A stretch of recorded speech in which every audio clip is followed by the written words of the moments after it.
Ako pinananawagan sa ating mga kababayan, tingnan niyo po yung pagmumuka ng mga nandyan sa House Committee. Yan po ang mga tao, mga elitista, mga naghahari-harian na sinasabing sila daw ay kinatawan ng taong bayan, ngunit pinipigil po nila, sinisira nila ang gusto ng taong bayan na maging pangulo sa 2028. Kaya tandaan niyo po mga pagmumuka niyan. Lalo na si Terry Ridon, hindi naman mahirap tandaan yung mukha niya, napakalaki ng mukha. Yes, maraming salamat, attorney, sa pagpapaunlak. At umpisahan ko na po ang katanungan na ano po masasabi ninyo sa mga paratang ni Antonio Trillanes na isa daw si BBM na nasa likod ni VP Sara? Hindi ko nga po malaman kung saan nanggagaling po yan. Alam niyo po, yung si Trillanes, kung titingnan niyo po ang record niyan sa katotohanan, below sea level po. Isa yan si Trillanes sa mga nagsasabi na, di ba noon, dinimanda pa niya ng SMNI ng libelo at cyber libel, ngunit napawalang bisa rin po ng korte. So wala lang po, alam nyo, medyo yung mga baliw lang po ang maniniwala dito kay Antonio Trillanes eh. Yes, at tingin niyo po ba, kasi marami pong naging reaction po ng ating mga kababayan. Nakita po nila na tingin niyo po ba na hindi dapat paniwalaan ang mga naging pahayag ni Antonio Trillanes? Opo, wala pong kredibilidad. Yan nga po ang kinatataka ko sa mga ebidensya at mga saksi nila laban kay Vice President Sara Duterte. Puro walang kredibilidad po yan eh. At yan pong mga taong yan ay tinatap lamang upang sirain po ang reputasyon ni Vice President Sara Duterte. Ngayon po, ang mga kababayan naman po natin ay hindi naman po mga mangmang. Alam po nila ang pagkakaiba ng katotohanan at ng kabulaanan. At talaga pong nire-reject po, isinusuka ng ating mga kababayan itong mga pahayag ni Ginoong Trillanes. Tingin po ba, attorney, na dapat pang busisiin ang salin ng ating Vice Presidente simula pa ng kanyang pagka-Vice Mayor, pagiging Mayor pa siya? Anong tingin niyo na dapat gawin? Hindi po. Hindi po, Sir Franco, Sir Adbar. Mali po yun. Sapagkat ito pong dinidinig po ng House Justice Committee ay tungkol po sa impeachment, kung may sufficient grounds para i-transmit po. Yung noong Vice Mayor po at Mayor, si Vice President Sara Duterte, hindi po siya impeachable official noon. Alam niyo po, bibigyan ko kayo ng isang ehemplo kung bakit hindi dapat yan. Parang ako po, halimbawa, inaway ako ng misis ko. Sasabihin niya, uy, noong 1995, apat-apat ang girlfriend mo. Hindi ko pa naman siya asawa noon. Hindi ko pa nga siya kilala noon. So, ganun po yun eh. Ano pong koneksyon ng mga SALN ng isang hindi impeachable official at that time dito po sa mga grounds for impeachment? At klarong-klaro po, kaya inuungkat lamang po yan para again, ay sirain po ang reputasyon ni Vice President Sara Duterte. Opo, attorney, magandang umaga. Si Admar po ito. Tapos, pinapamukha pa nila na hindi pala milyonaryo lang si hindi pala ordinaryo ito si VP Sara. Bilyonaryo pala ito. Kinwenta lahat yung pagpasok, paglabas, in-add up at umabot sa bilyong-bilyong piso. Tama po ba ang gano'n na pagbasa sa pera ng isang individual po na nasa kanyang bangko, attorney? Mali po yan at ginawa na po yan kay Chief Justice Renato Corona noon na maling-mali po. Bigyan lang naman po natin ng isang ehemplo. Halimbawa, meron po akong 100,000 sa bangko. Nag-withdraw ako ngayon ng 50,000. Pagkatapos, bumalik 40,000. Minidro ko 30,000. Hindi nyo po pwedeng kwentahin pong lahat yun. Kasi for all you know, yun din po, may pinagamitan lamang at ibinalik lamang. Or meron lang ginamit yun para tustusan ng kung ano, ibinalik lamang. Hindi po ganun ang pagkwenta po.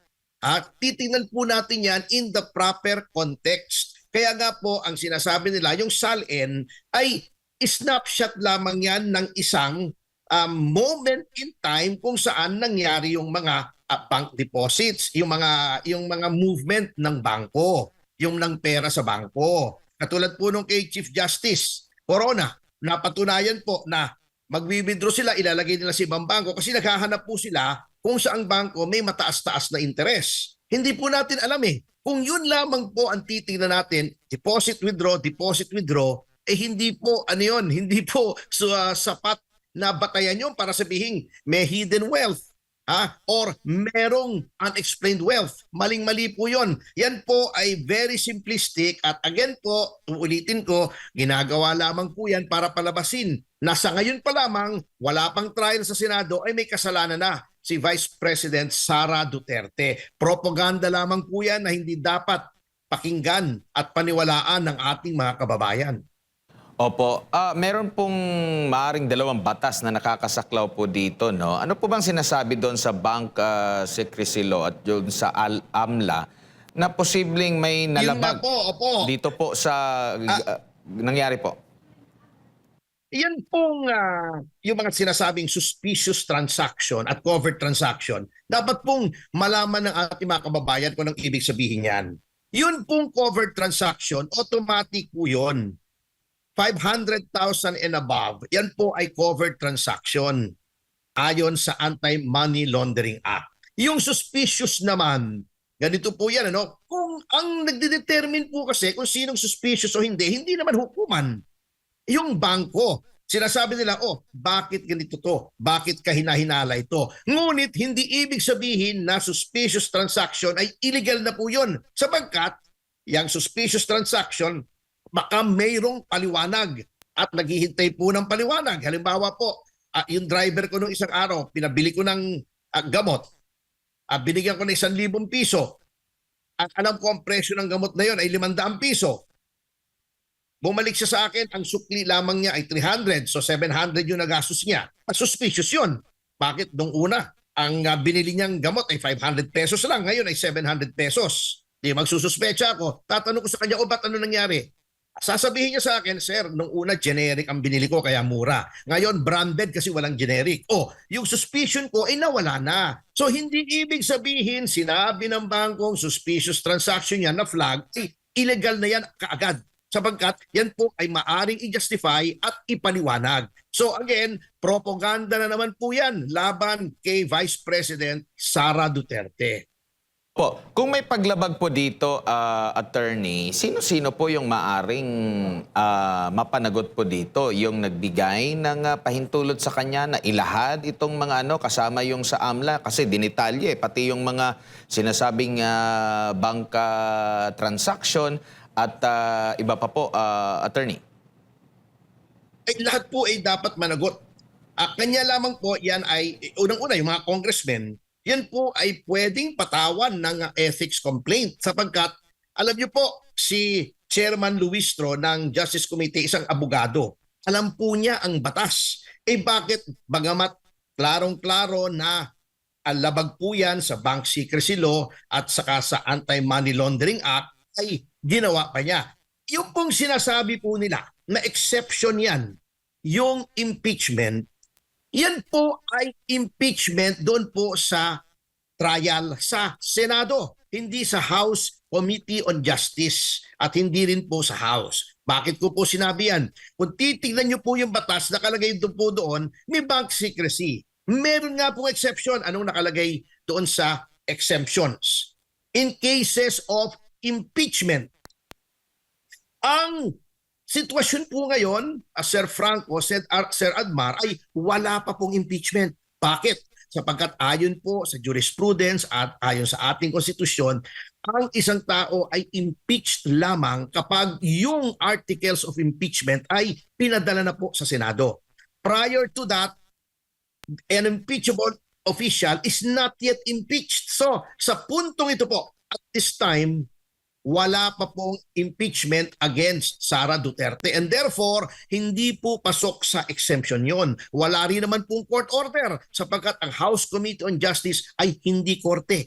Ang dami na pong desisyon ng Korte Suprema ang nagsasabing yan. Ang mga komite ng legislatura ay hindi korte, hindi NBI, hindi police, hindi law enforcement agency. Ngunit etong ginagawa nilang to ay in connection with their powers and duties under the Constitution, either to legislate or, in this case, in conducting hearings, not trials, not trials, hearings at towards the end of determining whether or not a certain impeachable official should be impeached. So, nandun po ang klarong-klarong paglabag sa batas niyan. Dito naman po sa pahayag din ni Vice President Sara Duterte na kini-question niya yung timing din na naging desisyon ng COA dito. Ano po ba yung patakaran po sa COA kung meron po mga notice of disallowance? Natanong yung timing nito, and at the same time, ito na ba yung penal? At pag meron bang ganito, automatic ba na meron agad na nanakaw sa pera ng bayan, or may dapat lang na i-comply, o ano ba ang dapat na tanda natin, attorney? Ay, hindi po. Mahabang proseso pa po yan. Yan ay parang, yun po nga sa piskal, na pag nagkaroon ng finding of probable cause at yan ay inihain sa korte, hindi ibig sabihin na ikaw ay guilty na ng isang krimen. Ganito po yan, ano? Napakahabang proseso po yan. Kapag kayo ay nabigyan ng notice of disallowance, yan po ay pwede nyo pang iapila sa direktor ng Commission on Audit, yung direktor po. Kapag yung apila nyo ay hindi napagbigyan, pwede pa kayong mag-MR. Kapag yung MR nyo ay dinenay, pwede pa kayong umakyat sa Korte Suprema under Rule 43, sapagkat under Rule 43 po ng ating Rules of Court, ang desisyon ng mga constitutional bodies, COMELEC, yung Civil Service Commission at ang COA ay appealable pa sa Korte Suprema. Kaya hindi pa po final yan. Bibigyan ko po kayo ng isang example. Yung case po ni Commissioner Rowena Guanzon. Di po ba noong 2022 ay ang COMELEC natin na isang constitutional body ay nagdesisyon na pwedeng maging nominee at representative ng isang party list si Binibining Guanzon. Ngunit kinontes po yan ng Duterte Youth Party List. Ayan, kanina nakita ko na naman yung kaibigan nating si Chairman Ronald Cardema. Noon pong inakyat namin sa Supreme Court na TRO at hindi nakaupo si Commissioner Guanzon. At later on, sinabi ng Supreme Court, mali ang COMELEC. Hindi nila sinabing dapat na legal yung pag-substitute ni Commissioner Guanzon bilang nominee ng yung kanyang party list, yung P3PWD po yata yon, hindi ako nagkakamali. Ganon din po ang COA. Hindi porket may notice of disallowance, final na yan. May ninakaw at kailangang ibalik. Ang makakasabi lamang po na pinalyan at talagang may problema at kailangang ibalik yung pera ay walang iba kundi ang kataas-taasang hukuman kapag inapila na po under Rule 43. So yung sasabihin nilang may notice of disallowance na ngayon at merong liability si Vice President Sara sa pera ng bayan, isang malaking kasinungalingan po yan. Hindi po ganyan ang proseso ng ating batas pagdating po sa Commission on Audit. Opo. Dito naman po sa pagbusisi sa kredibilidad ng sinasabi nilang research person or witness, matatanda natin sa mga pagdinig, no? Common na mga pagdinig o regular na mga pagdinig dyan sa Kamara, sasabihin agad nila na dapat bubusisiin bago bigyan ng pagkakataon na makapagsalita dyan, no? Pati nga sa Senado, di ba? Kaya nga medyo natagalan na mag-imbestiga doon sa mga pahayag ng 18 Marines. Pero dito naman po sa pagpayag nila na makapagsalita yung ilang mga resource person at nagtangka yung ilan sa mga mambabatas na questionin yung kredibilidad, pina-strike out dahil hindi naman daw nila roll daw yung ganun kasi sa Senado daw po yung pagko-question na dito sa mga nagiging witness o resource person po nila, attorney. Alam niyo po, natatawa na lamang ako minsan dito kay Chairman Luis Tro na sinasabi niyang hindi yan dapat dyan sa House Committee, dapat yan sa Senado. Ang timano po, Sir Admar, Sir Franco, ang timano hindi na dapat pinatestify si Madriaga dyan sa House Committee. Kasi po, katulad nga nung sinasabi nung iba, and I agree with that, kasama na po rito si dating Justice Ascuna. Yan pong hearing ay hindi trial. para lamang yan preliminary investigation ng piskal. Preliminary investigation po ng piskal, di ba, magpa-file po kayo ng complaint affidavit. Tatanong lang, ikaw ba ito? Pirma mo ba to? Sinusumpaan mo ba to na ito ay katotohanan? And then tapos na. Then pasasagutin yung kabilang party. Kung merong counter affidavit, kung nag-reply yung complainant, may rejoinder.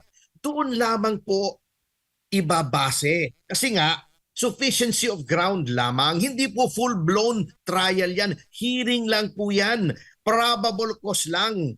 Ang ginagawa po ni Luistro ginagawa niyang full-blown trial. Ngayon, kung gusto mong full-blown trial, kasama na yung pag-question ng kredibilidad. You cannot have your cake and eat it too. Ang nangyayari po kasi dito sa mga tumutulig sa kay Vice President Sara Duterte, mga ipokrito mga double standard, mga doble kara.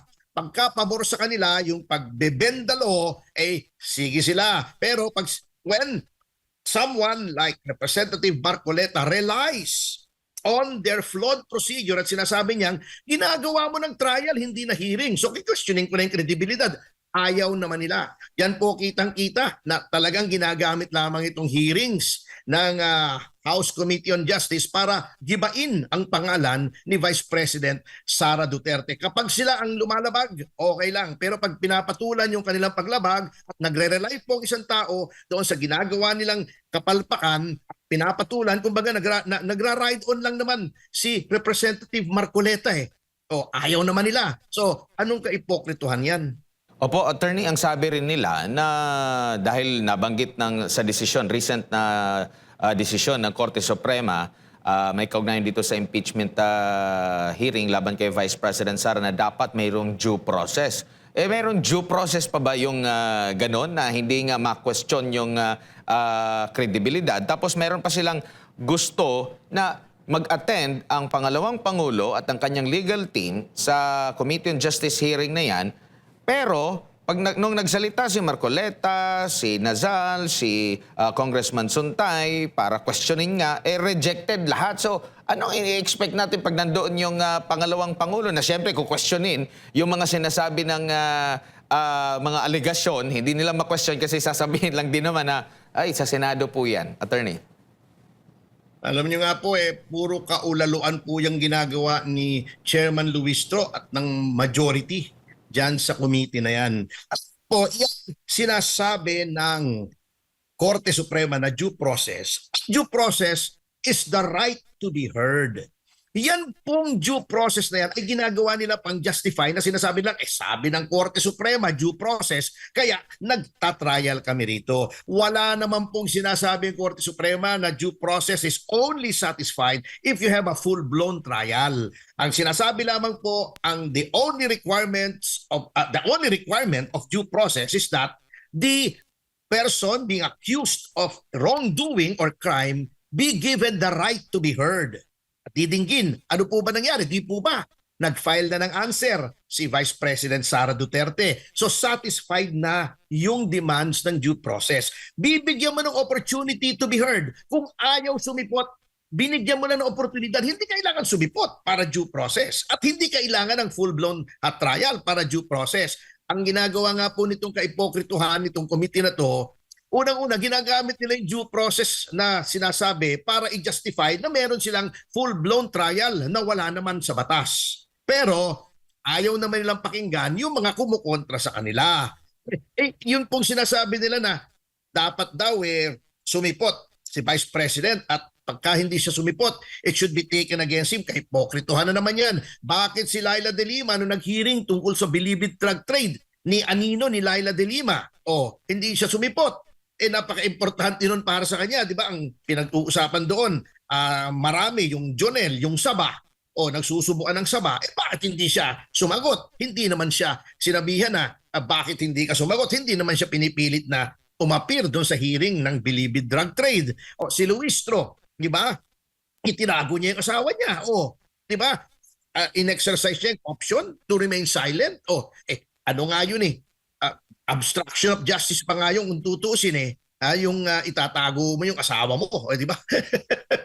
Yan po ang sinatawag nating double standard at Kitang-kita po yan sa majority, sa chairman ng House Committee on Justice at sa mga miyembro nito. Kaya akin pong ako pinananawagan sa ating mga kababayan, tignan nyo po yung pagmumuka ng mga nandyan sa House Committee. Yan po ang mga tao, mga elitista, mga naghahari-harian na sinasabing sila daw ay kinatawan ng taong bayan, ngunit pinipigil po nila, sinisira nila ang gusto ng taong bayan na maging pangulo sa 2028. Kaya tandaan nyo po mga pagmumuka niyan.